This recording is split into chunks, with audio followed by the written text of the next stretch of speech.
The Seattle Seahawks went out today into the desert to go fight an Arizona team that was nigh desperate. This was a team that was in a corner knowing that their chips were all on the line at this point. Certainly this loss wouldn't put them in a position to not be able to still get back to the playoffs at some point, but it puts them very far behind the 8 ball of getting there if they lost this particular game.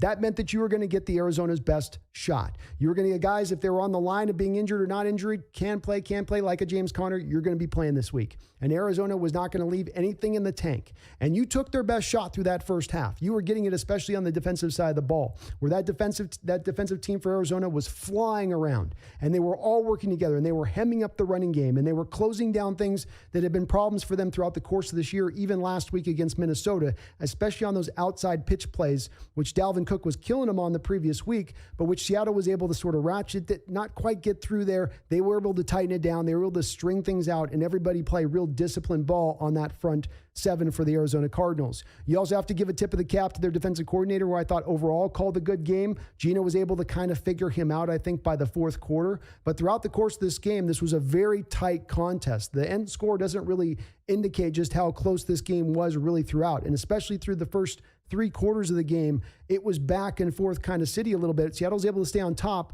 but the Cardinals were able to match it overall. The defense played an absolutely another outstanding game. Their 4th straight game of playing outstanding football. Not above average, not merely good, playing outstanding defensive football. You look at the final score at 21 points, but 7 of those points is on Geno Smith on the interception he threw. They only actually gave up 13 points in this game. They were suffocating. They shut down the short routes of the Arizona Cardinals. Yeah, there was a little bit of holes in the run game at times with James Conner, but overall they kept that really, really well hemmed up, and it seemed like they got better in their run defense as the game went along. They didn't have to really do much blitzing. You see the Arizona Cardinals having to blitz every other play to generate their pressure, and even then it doesn't always get home, as Seattle had it blocked up a good amount at the time. On the other side of the ball, your Seahawks defense is running a front 4, and they're saying, you front 4, get the pressure, get it done. And guys like Uchenna Nwosu and Bruce Irvin, how about Bruce Irvin coming in with a sack today, were able to go and get that pressure consistently in that backfield and do just enough in that respect to keep Kyler uncomfortable back there. On the back end, you did just what you did 3 weeks ago against the Cardinals. You squeezed some of those tighter routes.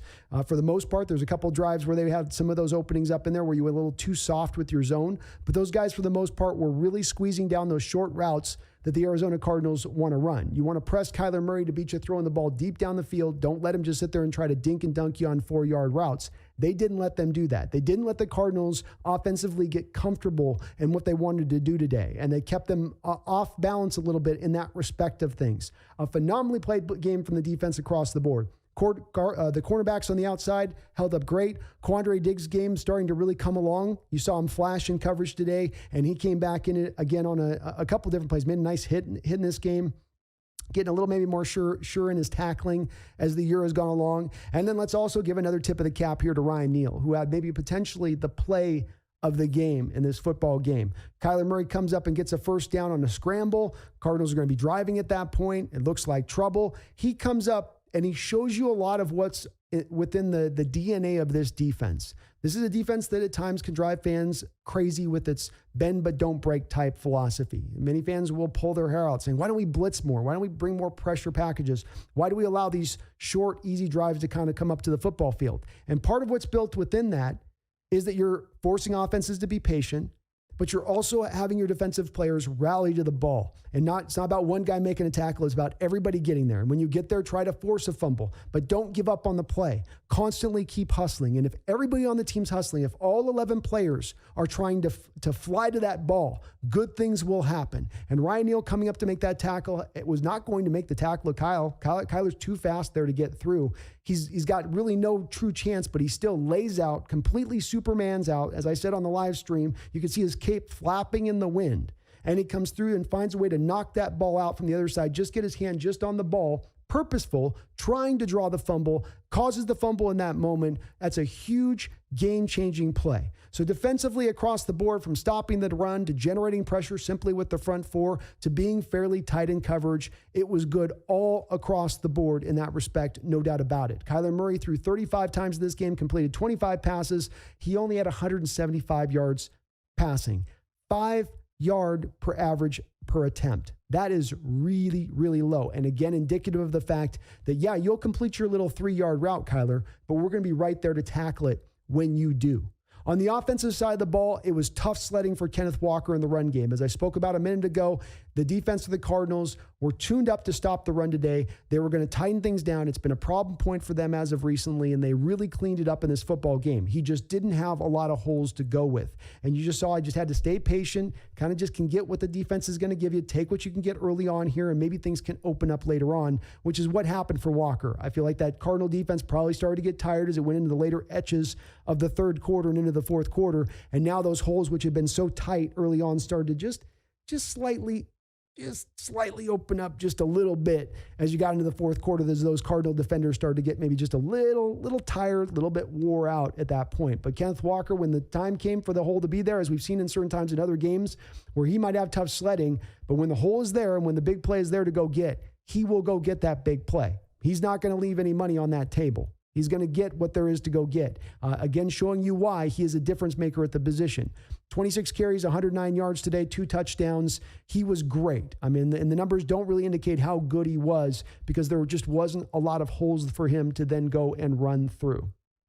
Let me not bury the lead here offensively speaking, though, in the respect of Geno Smith, again, has another absolutely outstanding day, giving you an MVP-like performance from the quarterback position, as he has kind of almost more often than not, game in and game out. He was 26 of 34 for 275 yards, 2 touchdowns. Kyler Murray on one side averaging 5.0 yard per attempts. Geno's averaging 8 yards per attempts. 8 yards, to show you that it's not just him just merely dinking and dunking all over the field, though he did a decent amount of that as well. Geno was patient, calm, under control, playing with confidence within the pocket, absolutely assessing things in just the right fashions from the Cardinal defense and the way he needs to. This Cardinal defense will challenge you. This defensive coordinator runs as many games as anybody in the league, and he does a great job of disguising and making things look very exotic. You'll see a Budda Baker come down by the line of scrimmage, and you'll be sure Budda Baker is absolutely blitzing on this play. And then post-play, he suddenly drops out, and the safety comes from the complete other side. You can see there were some times and moments Geno got tricked pre-snap, where he would see a formation coming. You think, I think it's coming this way, but it comes that way, or guys are coming on a blitz, but then they drop back out of it. And you could see him have this moment where post-snap, he recognizes he's confused, and it's not what he thought he was going to see, but then he quickly adjusts on the fly. He was always aware of where he had Kenneth Walker as his outlet. If times got too troubled, he could just go flick it out there to him and get a couple of easy yards if he had to.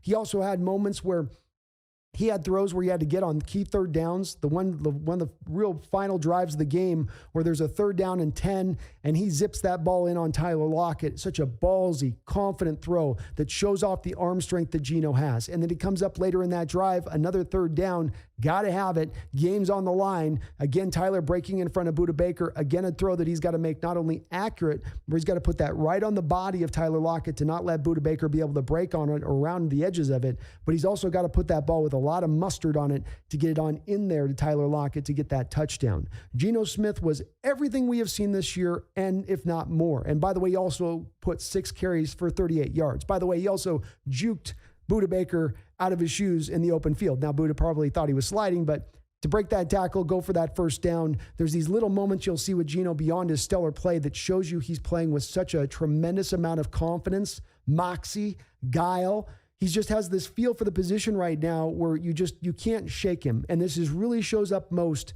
on the interception in this game. Geno's having a good game up into that point in the 3rd quarter.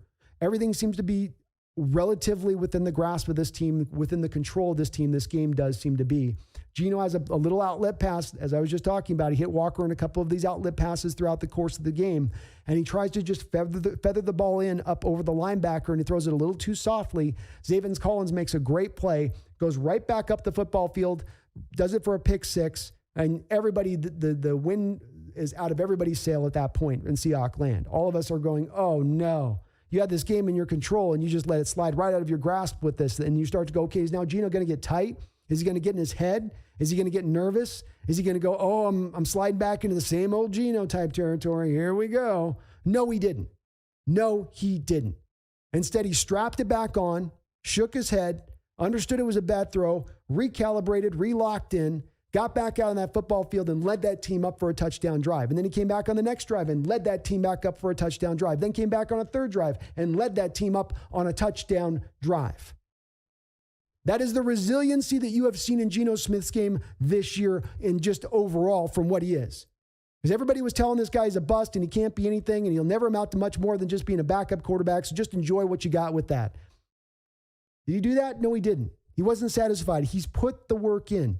The control he has, the accuracy he's throwing with, the power he's throwing with, the mobility that he's displaying. This comes from him working on his game throughout the course of these years for this opportunity. And he sat there and he said, when I get that opportunity, when that one day eventually does occur, I am going to wrap my arms around it and take full advantage of it. And I'm going to be ready for that opportunity. You're seeing a man who's ready to go here right now, who can't be thrown off at all. That kind of interception would make a lot of quarterbacks withdraw into their shell like a snail. A lot of quarterbacks would in that moment just pull within themselves, get really tight, try to just start making some nice safe throws. And instead, Geno came out there and said, no, I'm going to let this rip. We're going to take this game back. This is our game. And a big part of the criticism that I was hearing about this offseason from Geno Smith was, especially when you get to the fourth quarter, that's when he's going to wilt. That's when he's going to fall apart. That's when things get tight for him. That's when the tension ratchets up. Instead, this year, I'm seeing the opposite from Geno in the fourth quarter. I'm seeing a guy who's ready for that big moment. I'm seeing a guy who's ready to go take that game. I don't need this game given to me, my defense. I'll go take this game. He's playing absolutely outstanding football. Another great game from him all around on the edges of it. It was a bad interception that he threw, but to bounce back in that manner of it covers it right up from my standpoint of things. This was just a great team game as well, team effort as well. Special teams was on it for the most part. DJ Dallas did have a fumble that he was able to recover, which was good to see. But then we did have as well Jason Myers in this game make a couple of his kicks, which was encouraging as well. So can't knock anything with there. But this was a fantastic team win. You have a team offensively that can score 30 points, and you have a defense that can keep offenses under 17 points, basically, or right around that mark. That's a team that's going to win a good amount of football games in the season. That's a team that we're going to have to start talking about being absolutely in contention right now for not only being a division winner here and being a team that can win this division, but being a team that can be in contention for that number one seed. Yeah, I know the Eagles are undefeated. Yeah, I know they've got an easy schedule going forward. But I also feel like the Eagles might have played their best football up until this point. And I feel like our Seahawks are we're still climbing. We're still on that elevation, folks. Keep your seatbelts clipped. Remain in your seats because we are still skying forward and upwards.